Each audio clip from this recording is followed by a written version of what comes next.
എന്തൊക്കെയുണ്ട് മുമ്പാലും എന്തൊക്കെയുണ്ട് അവരുടെ. അപ്പോൾ മസിലപ്പ് ചെയ്യുന്ന ആൾക്കാർക്കുള്ള വീഡിയോ ഉണ്ട് ഇത്. അതായത് ഞാൻ മസിലപ്പ് പഠിക്കുമ്പോൾ എന്തൊക്കെ ട്രിക്സാണ് ഞാൻ ഉപയോഗിക്കുക എന്നുള്ളത് ഞാൻ ഈ വീഡിയോ കാണിക്കട്ടെ. അതായത് ഫസ്റ്റ് വേണ്ടതെന്ന് വെച്ച് കഴിഞ്ഞാൽ അങ്ങനെ ഒരു സംഭവം കാണിക്കുക. എന്നാലാണ് നമ്മുടെ മൈൻഡ് ആക്ടിവേറ്റ് ആവുള്ളൂ. എൻ്റെ ട്രിക്ക് വേണ്ട. അതായത് നമ്മുടെ മൈൻഡ് എന്തെങ്കിലും ചെയ്യാൻ വേണ്ടി ഇവൻ എന്തോ ചെയ്യാൻ വേണ്ടി പോണേ എന്നുള്ളൊരു സിഗ്നൽ കൊടുക്കുമല്ലോ, അതിനുവേണ്ടി അങ്ങനെയാണ്. അത് കഴിഞ്ഞിട്ട് പിന്നെ കാണിക്കേണ്ടതെന്ന് പറഞ്ഞാൽ എന്താ ഫിസിക്സ് എനിക്കറിയാൻ പറ്റില്ല, പക്ഷേ നമ്മൾ വെറുതെ നിന്നിട്ട് വലിച്ച് ചെയ്യാൻ നോക്കിക്കാൻ നടക്കില്ല. നമുക്കൊരു ആട്ടം വേണം. ആൾക്കാരെ മൊമെൻറ്റോ എന്നൊക്കെ പറയും. എന്നിട്ട് ആട്ടം ഉണ്ടെങ്കിലാണ് നമുക്ക് പൊങ്ങാൻ പറ്റുള്ളൂ. അപ്പോൾ നിങ്ങൾ ഒന്ന് എൻ്റെ മൂവ്മെൻ്റ് ഒന്ന് ശ്രദ്ധിച്ചോട്ടെ.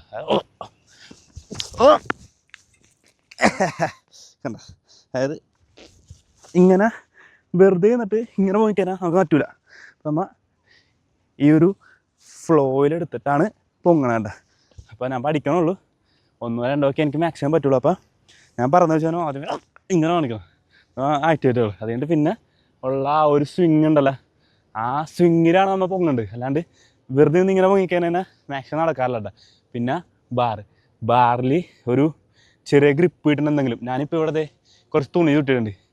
അല്ലെങ്കിൽ സാധാരണ പ്ലെയിൻ ബാറാണെങ്കിൽ ആ പെയിൻറ്റിൽ നമ്മൾ കൈ റൊട്ടേറ്റ് ആയി പോകും. അപ്പോൾ കൈ അത് ഇങ്ങനെ നിൽക്കണ കൈ പൊക്കത്ത് വരുമ്പോൾ ഇങ്ങനെ വന്നു. അതാണ് അതിൻ്റെ ടെക്നിക്ക്. ഞാൻ ഒരു പ്രാവശ്യം ട്രൈ ചെയ്യാം. ഉണ്ടോ? അപ്പോൾ ഞാൻ പഠിക്കണുള്ളൂ.